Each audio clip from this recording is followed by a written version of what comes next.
Coming up on City Span, big changes could be in store for one West Side Savannah neighborhood. The end of an era and new beginnings on Savannah's East Side. And two-wheeling Metro style, new bikes boost police patrol. Stay tuned, City Span starts right now.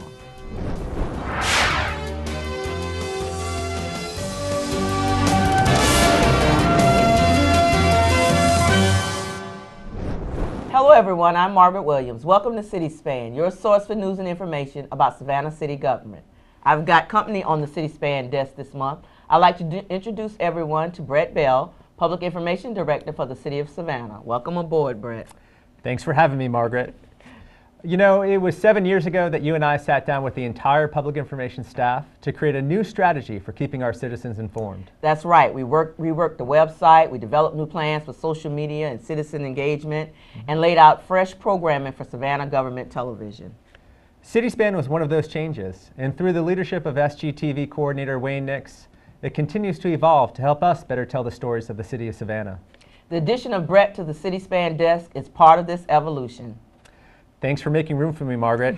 Hope I don't ruin the show. Not a chance, Bret. I don't think you'll ruin it at all. First up, the search for a new arena site is over. In 2006, voters approved the latest round of the Special Purpose Local Option Sales Tax, or SPLOST, to provide funding for a variety of community projects, including a new arena. As the economy struggled and collections fell below forecast amounts, SPLOST funds were reallocated to other, more urgent projects like drainage. But with the economy on the rebound and SPLOST up for reapproval by voters in November, the arena is back on the table. And the West Side site originally touted has been officially selected by the Savannah City Council as their #1 pick to locate the new arena. As recently as mid-August, council members were touring 4 prospective arena sites and discussing potential feasibility studies for any and all. But in a recent council meeting, City Manager Stephanie Cutter urged aldermen to forgo further studies and pick a single site. She said it would save tax dollars and send a clear message to voters ahead of the November ballot for the special purpose local option sales tax. So the fact that the West Side site known as City Lot came out on top came as no real surprise. It's been the central candidate since 2006 when SPLOST was first introduced. We need to place our arena, as also stated in our previous minutes, on the site that we bought property for, property that we own, and that is the City Lot, and I move that we place the arena on that site. West Side leaders have been vocal about where they think the arena should go. They're hoping that the injection of cash and attention to their struggling community will bring badly needed jobs and economic development. Council members cited easy accessibility, the fact that the land is already owned by the city, and the economic impact on the West Side as the main reasons for their decision. So I am very okay with going with the site that we've been looking at as far as I'm concerned for the last 5 years. When I got on council, I was immediately told that this was the site that had already been selected, and I think that the people in that area, I have talked with some of them, and they feel very strongly that they were promised this site, and that they are very comfortable having it there, and so I would very much like to go along with Mary's proposal and select a site. In the meantime, the city has approved nearly $2 million for the Civic Center sign repairs, new seating, and other improvements to keep the current arena up to standard until a new arena becomes a reality. The city wiped away a troubled piece of its past in mid-August, closing a difficult chapter in the civic life of East Savannah. The old Strathmore estate is no more. Crews demolished the last of the 1940s area development to make way for the final phase of the Savannah Gardens project, which is completely changing the dynamics of this once crime-ridden area. It's the end of an era, one marked by crime and blight. The demolition in mid-August of the last remaining structures of the old Strathmore estates, paving the way for a newer, brighter future in the guise of Savannah Gardens, the largest affordable housing community ever undertaken by the city of Savannah. Yeah, I hope it's the end of an era and the beginning of a new era. The property had really become a cancer on the good residents that still lived within it and the neighborhoods that surrounded it. So Hopefully this removing of the structures and rebuilding what you're seeing coming out of the ground now will be a positive for the neighborhood once it's all said and done. Strathmore Estates has been synonymous with much that was wrong with East Savannah. Substandard housing, poverty, and rampant crime. The 44-acre site contained 380 substandard units built during the 1940s. Their demolition makes way for the final phases of Savannah Gardens, in many ways a model for the future of affordable housing in a city that has seen steep increases in the last 20 years. The city partnered with Mercy Housing and Community Housing Services to redevelop the site. It's now part of an Earthcraft coastal community, providing sustainable development and energy efficiency. Since the Strathmore Estates redevelopment began in 2008, property crime in the area has dropped 62%, and serious violent crime a whopping 86%. The transformation of Strathmore Estates into Savannah Gardens is just one of more than 250 projects completed by the City of Savannah and paid for with monies collected from the Special Purpose Local Option Sales Tax. Now in its 5th year, the city's share of SPLOST has totaled nearly $342 million, 40% of which is collected from visitors to our community. For the next couple of months here on City Span, in a special assignment, reporter Chris Brown shows us just how this money has been spent. Up first, drainage and how it has dramatically improved the lives of thousands of Savannahans. With 1 cent from every purchase you make going into the voter-approved SPLOST or Special Purpose Local Option Sales Tax, the City of Savannah wants you to know it's been put to good use. Drainage improvements are where most of the money went, including more than $15 million in drainage improvements on the south side of Savannah. Pump stations at Montgomery Crossroads, Duran, and others helping to move stormwater away faster and more efficiently. And almost $30 million in drainage improvements on the west side of Savannah. Today, though, we're focusing on the Casey South Drainage Project. Because we really went through a terrible time. It was just devastating. The Casey South Drainage Project was the most extensive drainage improvement in Savannah's history, And the city finally came along and did it for us. relieving chronic flooding in Midtown Savannah, including Chatham Crescent, Ardsley Park, and Olin Heights. Residents there say it was a life changer. All the neighbors called each other and said, "Is tide high? Is it going out?" And we all said, "It's flowing." And we couldn't believe it. It was absolutely marvelous. It was something we have waited for years. If you've ever driven down Abercorn, Habersham, or Paulson streets during a rainstorm, then you know it doesn't take much for those streets to flood. For decades, property owners here have dealt with street and structural flooding during heavy storm events. An extension of the first Casey South Drainage Project, the Habersham Village Drainage Project will improve drainage in the midtown areas of Habersham Street, Abercorn Street, and Paulson Street. Improvements to the Bilbo Box will also improve drainage in a wide area of downtown's east side. And the Baldwin Park Drainage Project is focused on the streets around Baldwin Circle, just north of Victory Drive. Alleviating flooding, just one more way your money is being spent. Coming up on City Span, a new community center for Cloverdale. And later, more SPLOST dollars at work.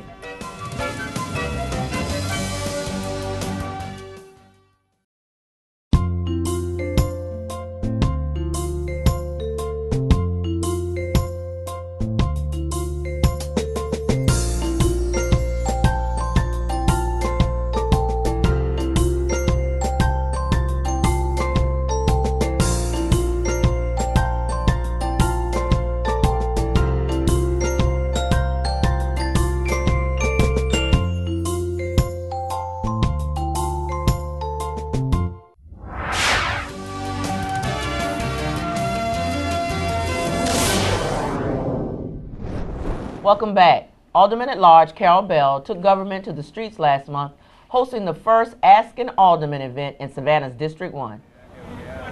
Bell was joined by 1st District Alderman Van Johnson for the event, held at the corner of MLK and Gwinnett in downtown Savannah. Neighborhood residents braved the heat and humidity for an opportunity to chat with the alderman about topics ranging from cable service to street sweeping to crime. This is an opportunity to take government to the people. The at-large alderman will be going into the districts and actually talking to, allowing our citizens to ask us any questions or bring any issues to us after hours. And we in turn will report those to the city manager and her staff. Last month's Ask an Alderman was the first of 6 events to be held over the next several months in each of the aldermanic districts. In addition, Mary Ellen Sprague, council member for the 4th District, will begin hosting Muffins with Mary Ellen each Wednesday morning from 6 a.m. to 9 a.m. at the Coffee Deli in Habersham Village. All residents of the 4th District are invited to attend. The bikes are back. Recently, Savannah City Council gave the green light to purchase new bikes for Metro Police patrols. Metro Police Chief Willie Lovett, a former bicycle patroller himself, said they've been shown to work when it comes to building closer ties between the police and the community. It makes officers as accessible as foot patrols, yet more mobile and able to cover more ground. And they can go places patrol cars can't. The bikes arrived in late August and were immediately out on the streets, and the response has been overwhelmingly positive. Metro's Michelle Gavin has more.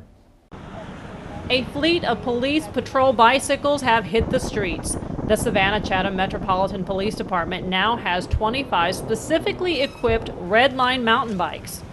Police bikes are not new to Savannah, but it's been over 20 years since the department has purchased new ones. Police Chief Willie Lovett says he brought the bike patrols back because they work. It allows you to cover much more territory, to engage many more people than you would just walking, still building that same kind of charisma with the community that you have. The bike patrol itself is a wonderful tool, I think. Building a relationship, and plus it allows our officers to get a little exercise, you know. Each of the 5 police precincts have 5 bikes. They'll primarily be used by the precinct's crime suppression unit for daily patrols, special events, and crime reduction operations. Less than an hour after downtown precinct officer Robert Bundrent started patrolling on 2 wheels, his bike proved its worth. We got on the bikes probably about 8 o'clock at night. We went to one of our public housing areas, Yamakar Village, and we were riding through there. We talked to a few people. We stopped 2 young men, and they were walking through the house. We stopped, asked if they lived there. They said yes, and one took off immediately, took off running. So me and another officer and my supervisor proceeded to follow them on the bike, and we ended up apprehending them a couple blocks later. Officer Bundrent says the bikes work so well because they can go where cars can't, and it's quicker to ride than run. We can get from point A to point B a lot faster on a bike. When we actually caught this guy, neither one of us was tired. He was winded, but we weren't, so we were able to apprehend him safely. Before the officers start patrolling neighborhoods like this one in Cloverdale on their bikes, they have to undergo 3 days of training where they learn to ride on all different types of terrain, even up and down stairs. And they learn how to interact with the community while they are on and off the bike. Chief Lovett says his advice for the bike patrol officers: use the bikes to get to know the people who live in their beat. As I've always said, you know, no police agency can be successful without the community support of the community that they serve, and this is a good way to get to know them, to build that relationship. Every day the bike patrol officers encounter curious children and concerned citizens, and the bikes make it much easier for them to stop and talk. The bikes are a crime-fighting tool and a public relations asset all in one. For CitySpan, I'm Michelle Gavin. Cloverdale is getting a new community center, and area governments are touting it as an example of just the kind of benefits that come from nearly unprecedented cooperation between city and county governments and the school board. The groundbreaking shovels of silver and gold were symbolic of a richer takeaway from this project that required complex cooperation and genuine compromise. Savannah City and Chatham County governments and the Chatham County School Board all praised unprecedented cooperation in making the Cloverdale Community Center a reality. And it was the latest in a string of examples of how SPLOST dollars are making visible improvements throughout the community. This was a perfect opportunity of all of our governments working together, putting aside differences, sometimes working through differences, and really not caring about who gets the credit. Ultimately, God gets the glory and Cloverdale gets the center. About 100 city, county, and school board officials, as well as interested residents, gathered behind Butler Elementary School in West Savannah August 14th for the groundbreaking ceremony of a project that's been years in the making. And everyone was making sure the credit was shared. Today is a good day. It is a reflection of how our local government agencies, along with the school board, were able to come together to work with the residents of the Cloverdale area to make a good thing happen. Today represents an opportunity for us to continue to nurture the relationship as we work together to make Savannah a good place to live, work, and play for its citizens. When completed, the 5,400 square foot community center will include a multi-purpose room seating 120 people with a kitchen and a pantry, as well as a computer room, an exercise room, offices, restrooms, and utility spaces. The target opening date is set for spring 2014. New and improved community centers are just one way that SPLOST dollars are being used to improve quality of life in Savannah and Chatham County. Nearly $100 million of the money collected has gone toward projects benefiting the entire community, including the award-winning redevelopment of Ellis Square. Chris Brown has more. With 1 cent from every purchase you make going into the voter-approved SPLOST or special purpose local option sales tax, the city of Savannah wants you to know it's been put to good use. SPLOST collected over $300 million in revenue for the city, and it's done a lot, including $11 million for the first phase of Savannah Gardens, the Forsyth Park band shell, even the Moses Jackson Advancement Center were all funded by SPLOST. Today, though, we'll focus on the Ellis Square project. It is beautiful, beautiful. Starting in 2005, the demolition and revitalization of Ellis Square took 5 years to complete. The renovation of Ellis Square was one of the biggest SPLOST projects the city undertook. An architectural marvel, Ellis Square's renewal offers a state-of-the-art underground parking garage, visitor center, and much more. But the square's renovation was more than that. It was constructed as a place for visitors and native Savannahans alike to enjoy.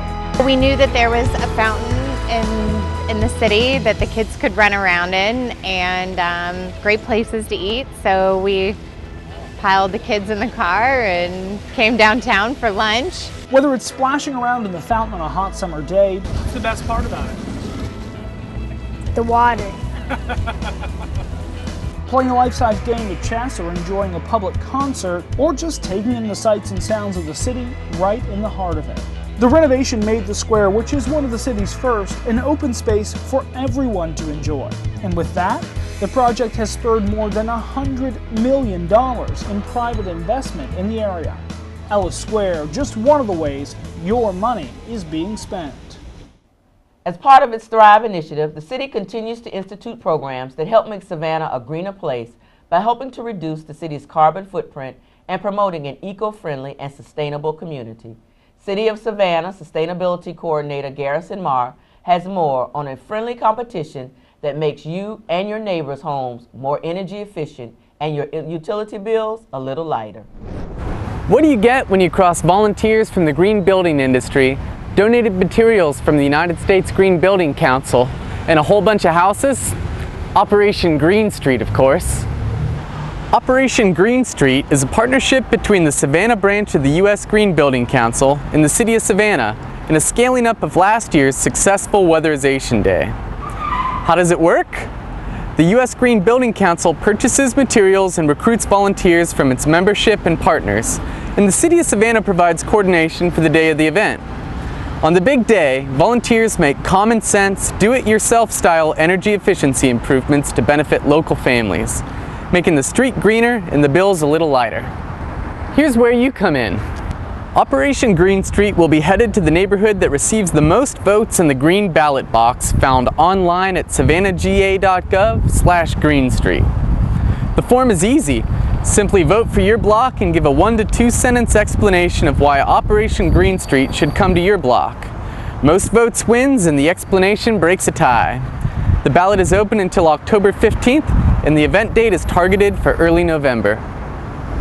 This year's Operation Green Street is targeting energy-saving improvements on more than 40 houses. Vote today to have your block considered. That's one more way to save energy and one more way to think green, Savannah. Coming up on City Span, the smart way to achieving your financial goals. And later, the art of healing.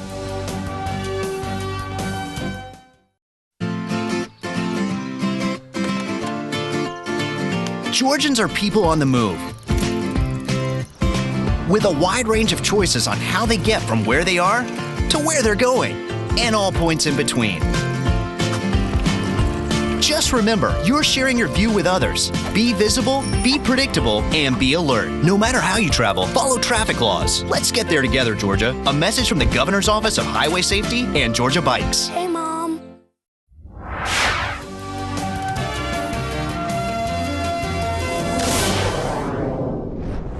Welcome back to City Span. I'm Margaret Williams. And I'm Bret Bell. From the Savannah Bells Ferry to the DOT Downtown Shuttle to environmentally friendly hybrid buses, Chatham Area Transit, or CAT, is an important piece of Savannah's transportation plan, providing a variety of options for residents and tourists. CAT's Patricia Hawkins has more. Hi, I'm Patricia Hawkins with your monthly CAT update. Chatham Area Transit is excited about our role in introducing our education partner, East Broad K-8 School, to student athletes of Savannah State University for an innovative reading program.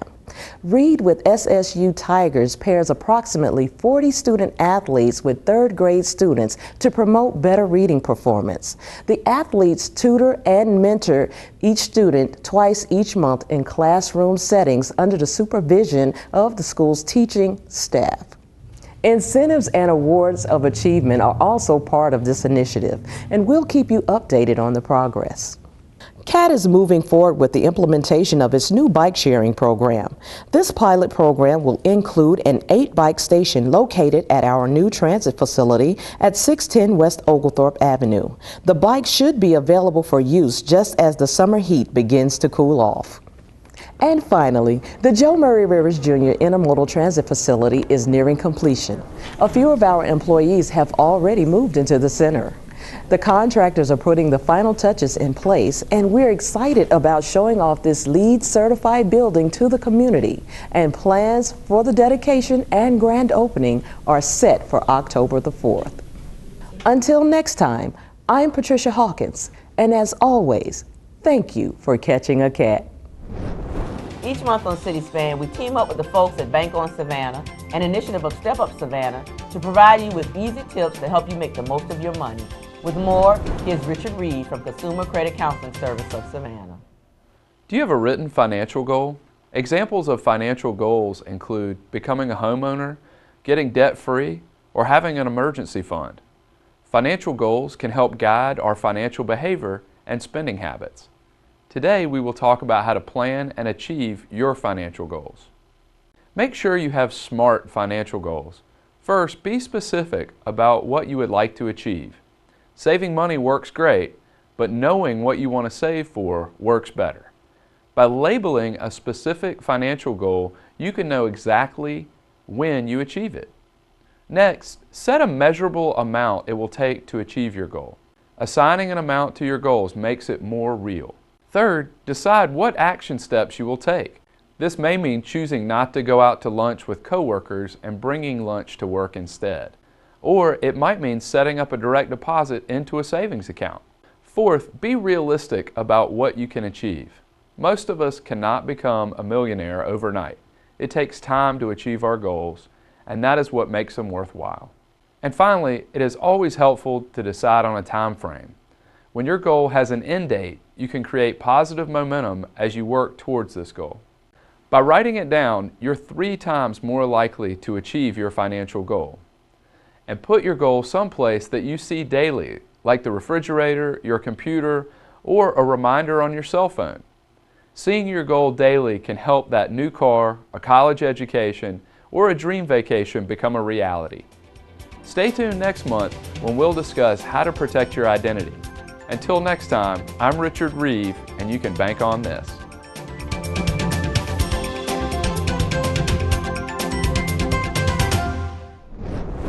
Special Assignment Reporter Chris Brown has shown us how SPLOST dollars have been used to improve drainage in our community.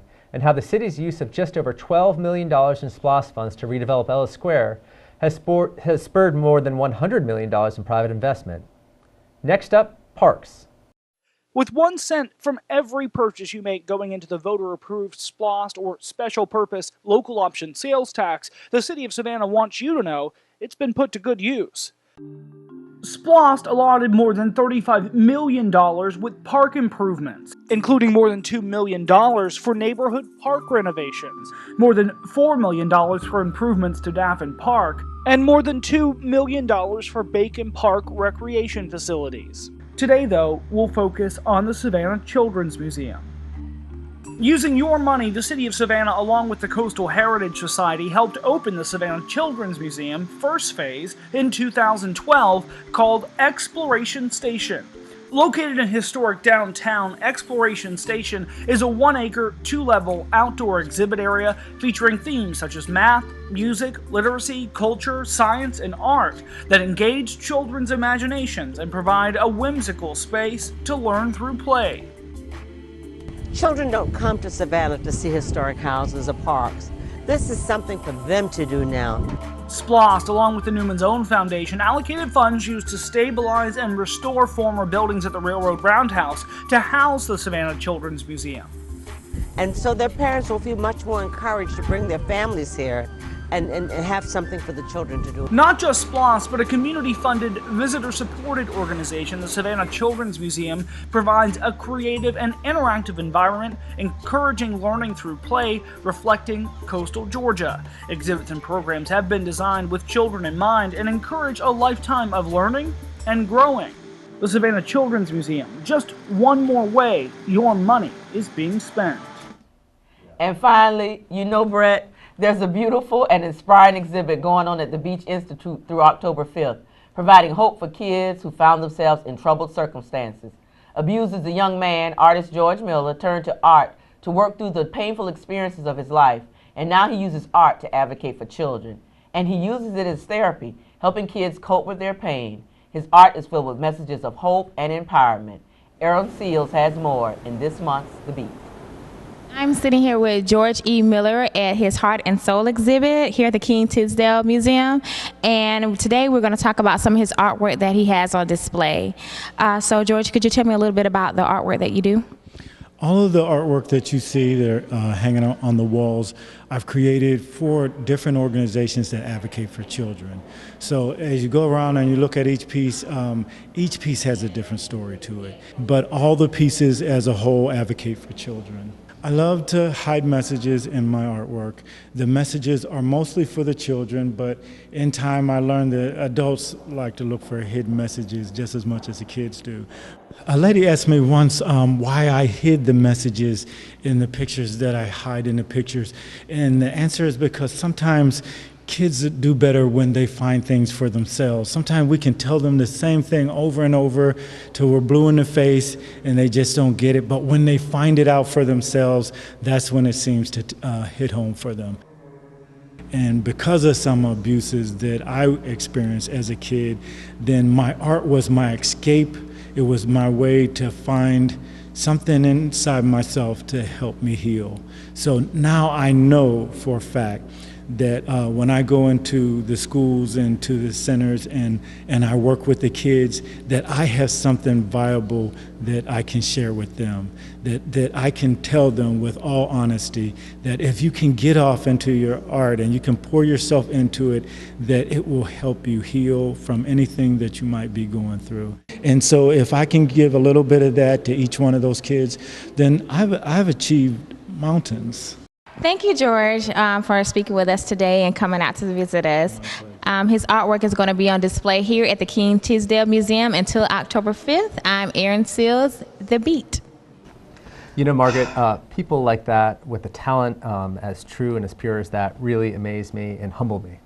Absolutely, and it's such a good thing that arts has such a healing properties, especially for our youth in Savannah. Yeah. I hope they take advantage of that art display. Sure thing. Well, that's going to do it for this edition of City Span. Don't forget, for the latest news and information about the City of Savannah, keep it tuned to SGTV, visit our website at savannahga.gov, or follow us on Facebook and Twitter. Until next time, I'm Margaret Williams. And I'm Bret Bell. Thanks for watching, and thanks for making Savannah your home.